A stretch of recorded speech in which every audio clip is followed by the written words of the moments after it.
Let us take 10 more questions in this video and learn. As always, keep your copy of the Constitution of India handy, or if you have the app in your phone, pause the video after every question, mark your own answer, and only then proceed to listen. We are going to discuss question numbers 91 to 100 that were posted on the Telegram channel. If you wish to check the channel out and get all the questions in one place, please see the link in the description of this video. So the first question today, which of the following statements are correct regarding the elections in India? Now it's a very lengthy question. You can read by pausing the video. You must know under the provisions of the Representation of People's Act 1951, especially in section 4, it makes a special provision that in Sikkim only Sikkimese people can contest the only one seat that is allocated in the Lok Sabha for Sikkim. You should also know that similar provisions exist for the seats reserved for the scheduled tribes in the autonomous districts of Assam, and also the seat reserved for the scheduled tribes in the Union Territory of Lakshadweep. So that is why the first statement is correct. Secondly, see, it says the petition calling in question an election to a seat of Lok Sabha can be presented before the High Court. So far this is correct. Only by any candidate at such election, that's correct, or any elector who voted at such election. So it says only by an elector who voted. Now that's not necessary that the voter must have voted, right? The person should have their name in the electoral roll of that constituency. That is sufficient. A person votes or does not vote, it does not matter. So this is an incorrect statement. Then the third statement is actually correct. It's a provision under RPA 1951, specifically the section 158. Now you don't have to go and read all the sections of RPA as well, but you might like to just be aware that when a candidate is contesting in more than one parliamentary constituency, then even if the candidate wins both, only one of the deposits will be returned. So that's just a provision of RPA made there. So some of the questions, as I've told you earlier, they are also to improve your learning and knowledge and not just always to test you. So that's okay. The next question is, which of the following statements are correct regarding the writ of certiorari in India? Before we look into the question, let's understand some basic idea about certiorari. See, this writ, it lies to quash the decision which goes beyond jurisdiction. Okay, so this is specifically for that, when a court or a tribunal takes up a case beyond jurisdiction, right? Then further, it is applicable whenever the authority, the lower authority, so the first thing, it must have authority, right?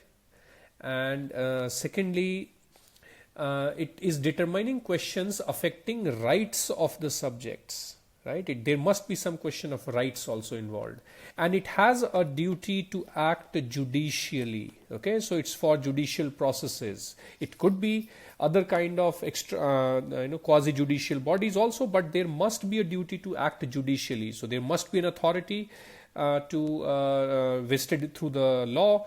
It must be dealing with the rights of the subjects, and also the body has a duty to act judicially, right? So it is part of the supervisory jurisdiction of the court. Okay, so it is not within the appellate jurisdiction as such, which is actually the statement in the third one, that it is actually just for the supervisory jurisdiction. Okay, appellate jurisdiction is when there is a wrong judgment given, then you go on appeal. Okay, that's another thing. Certiorari is not for that. See, be careful in these areas, and always remember that this writ of certiorari can be issued only by a superior court to a tribunal or court that is inferior or subordinate to it. Okay, and it is also under its jurisdiction. So for example, a high court, they can never issue a certiorari to another high court. They are not in their jurisdiction, right? So in fact, they cannot issue any writ. to itself also. Okay. In general, a High Court can issue a writ to itself only in the administrative capacity, but not in the judicial capacity. Okay, so that's a basic principle of writ. So if they cannot issue any writ in the judicial capacity, while certiorari is only for judicial capacity, there is no certiorari that is applicable even on the same High Court also. Okay, so please be careful with that. So this is actually a correct statement. The second statement here. Then it cannot lie against a commission of inquiry. Yes, this is correct, because as I told you, there must be some dealing with the rights of the subject there. So there is nothing like that in commission of inquiry. Hence, the first and second statements are correct. I would really urge you to go and revise your entire concept of certiorari. Some basic ideas should be clear. As I told you, the 3 essential principles.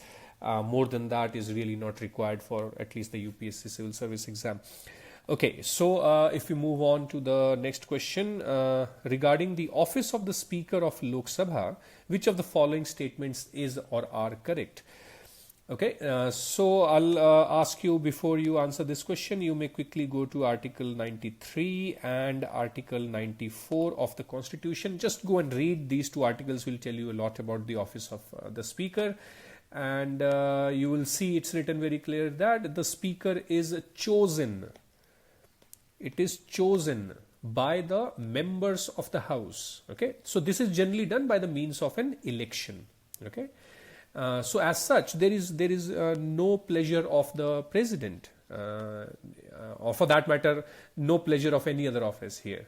If you do wish to use this phrase of pleasure, then perhaps you can say it is the pleasure of the House, because the House chooses the Speaker. So the first statement is actually incorrect. Then she need not be a member of the House at the time of taking over as Speaker, but has to become a member. Now again, as I told you, if you read the basic provisions, you will see that amongst the members, the language used is the Speaker is chosen amongst the members. So that means the person has to be already a member. Hence, this is also a wrong statement. If she intends to resign, the letter of resignation shall be addressed to the Deputy Speaker of Lok Sabha. That is correct. That is provided in the articles there. So the only correct statement is your statement number 3. So we move on to question number 94. Which of the following factors can be considered as a restriction on the sovereignty of Parliament in India? Essentially what it means that it does not let Parliament be the final authority in several cases. That means in much simpler way of understanding, it doesn't let Parliament do whatever it wants. So it's a limitation on the powers of the Parliament of India. Of course, a written constitution is a limitation, because the Parliament is going to be subordinate to that. It can never violate the constitution. Of course, being federal, there will be distribution of power. So the power of Parliament of India will be very clearly defined. For example, we know that the Parliament of India will not have authority to make legislation on the state list subjects. So there is a limitation on Parliament of India being a federal system. Of course, fundamental rights, they cannot be violated by the Parliament of India. Of course, some restrictions and some reasonable restrictions can be imposed, but that is also within the constitutional provisions itself. So fundamental rights also limit the sovereignty of Parliament of India. And of course, judicial review, definitely, because all legislation is subject to judicial review, and as per the due process of law, the judiciary has all the power to nullify any legislation that is made by the Parliament of India. So actually all 4 are the limitations as such. So I think it should not have been a difficult question, as we can see in the performance. Moving on to the next question. Which of the following statements is or are correct? Members of Parliament can make and subscribe oath or affirmation only in any of the languages mentioned in the 8th schedule. Now, as per the rules of the houses, yes, you can subscribe in any of the languages mentioned in the 8th schedule, but not just that, because you can also subscribe to the oath in English language, which is not an 8th schedule language as such. So this is actually a wrong statement on that front. Then union ministers, as we have seen in the last video also, the official language of the union is English and Hindi. Hence, the ministers of the union, who are part of the union executive, they shall make and subscribe oath in only these two languages. There's no other language. Now, many times I see people get confused because they will see, for example, that Sushma Swaraj took oath in Sanskrit, but you need to see what did she take oath as. She will take oath as a minister only in English or Hindi, but when she comes to the house, she did come to the house once and she took her oath in Sanskrit, but that time she is taking the oath as a member of parliament. Okay, so you need to understand which oath is being taken. So second is actually a correct statement there. And moving on to the next question, we have which of the following statements regarding the Parliament of India is or are correct. Now, President of India is an integral part of the Parliament. Yes, we know President of India is a part of Parliament. In fact, I will ask you to quickly read Article 79. It's just one line, but it will engrave many thoughts in your head and you'll not easily forget that. So you don't have to just mug up. You will know that Constitution makes such provisions like that as well. Then it says second statement that the union territories in India do not have any representation in parliament except Delhi and Puducherry. Now that's wrong. See, the union territories, all of them, they have representation in the Lok Sabha. In Rajya Sabha, just three of them, that is Delhi, Puducherry and recently Jammu and Kashmir has become a union territory, you know that. So they have representation in Rajya Sabha also. But in Lok Sabha they all have. And being little more technical here, just to enhance our use of the language. See, Lok Sabha is the representation of people. It is a representation of people, not of states or union territories, right? So people of every region can vote when the Lok Sabha election takes place. So technically, Lok Sabha is the representation of people, while representation of states and union territories is the Rajya Sabha.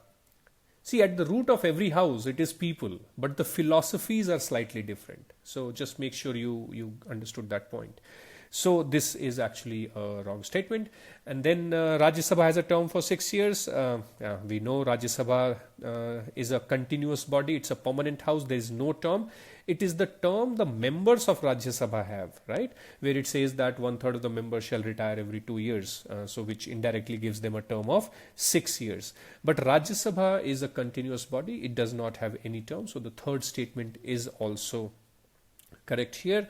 Not many of you actually could answer this correctly, though I thought it's a very, very straightforward, though slightly conceptual question. Next one we have is which of the following is or are correct regarding the judiciary in India. So Supreme Court has administrative control over the high courts, and then high courts have administrative control over the subordinate courts. I want you to quickly read Article 227. So if you open that, it will say that every high court shall have superintendence over all courts and tribunals throughout the territories in relation to which it exercises jurisdiction. Right? So high court does have control over the subordinate courts. However, there is no such provision regarding the Supreme Court in India. Right? There is no such provision. So the first statement is actually wrong. And in fact, never be confused in this area, and always remember that high court is not a court subordinate to the Supreme Court. Both are courts of record.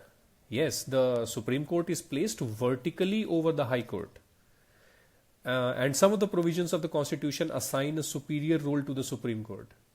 In fact, what I just spoke is the judgment of the Supreme Court also in 2004 Tirupati Balaji developers case.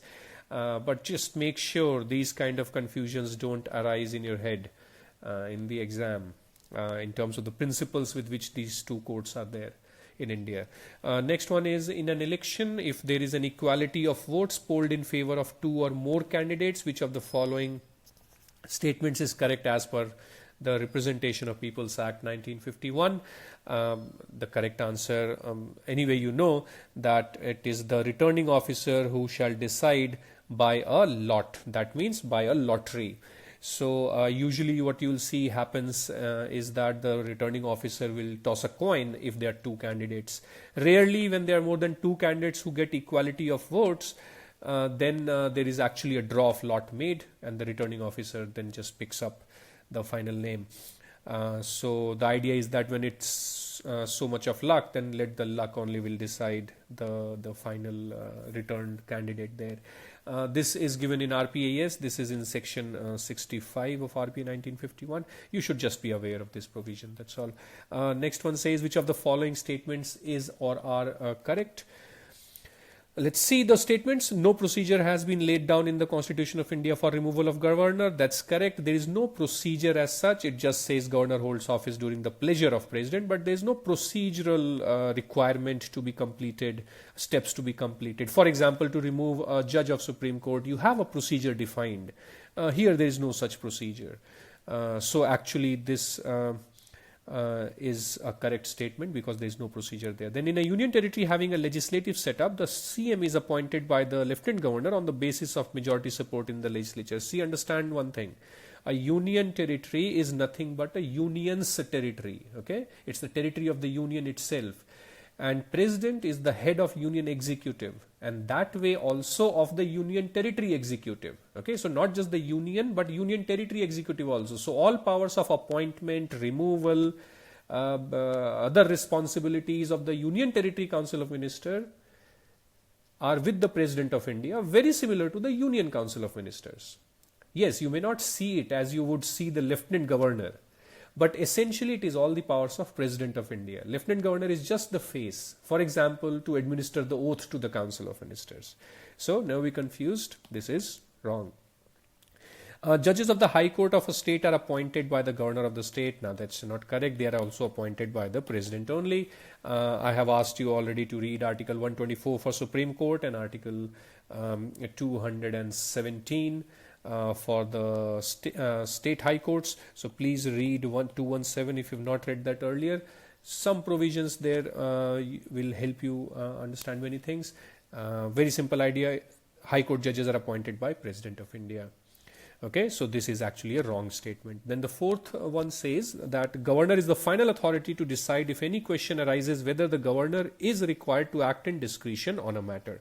Yes, this is correct. Article 163 clause 2 very clearly defines this. So this is actually a correct statement. Now please do not understand when we say final authority to decide on discretion that governor can start doing anything that the governor wants. The point is that the governor will have to be within the limits of the Constitution. Okay, so discretion doesn't mean you start violating the Constitution. Always understand, this is a very popular way to explain discretion, that discretion is like a donut. The empty space in the donut. So there is a lot of empty space, but there is still a boundary that you cannot cross. So your limitation is very specific. Okay, your discretion is limited. Okay, even though we say it's a discretion, it's not unlimited that you can do anything. You're not a despot. Okay, so always think of it in that spirit. So anyway, first and the fourth statement are correct here. Question number 100: the Comptroller and Auditor General of India can be removed from the office by which manner? I'm sure you know that CAG can be removed in the same manner as a judge of Supreme Court of India. I've already asked you to go through Article 124, which talks about the Supreme Court judges. So if you have done that, and otherwise also you would know that a judge of Supreme Court can be removed by the President of India through an order after a resolution has been passed in both the houses of Parliament, by a majority of not less than 2/3 of the members present and voting, as well as majority of the total strength. All those things I'm sure you can pick up quickly. So rest of the options actually are useless. The correct answer is A itself. And based on the spirit of the great people whose photographs you have learned today, I thought today I'll make you learn a new word, and the word in the context of all these people here is polymath. And these are people who don't have just one set of skills, they have a very wide set of skills. And one great gentleman you saw today here is Leonardo da Vinci, one of the greatest inventors I believe this planet has seen, a serial inventor, and much ahead of his times as well. Do spend some time knowing about him. So that's the 10 questions for today, and I'll see you in the next video with 10 more questions. So study well and stay safe. Thank you very much.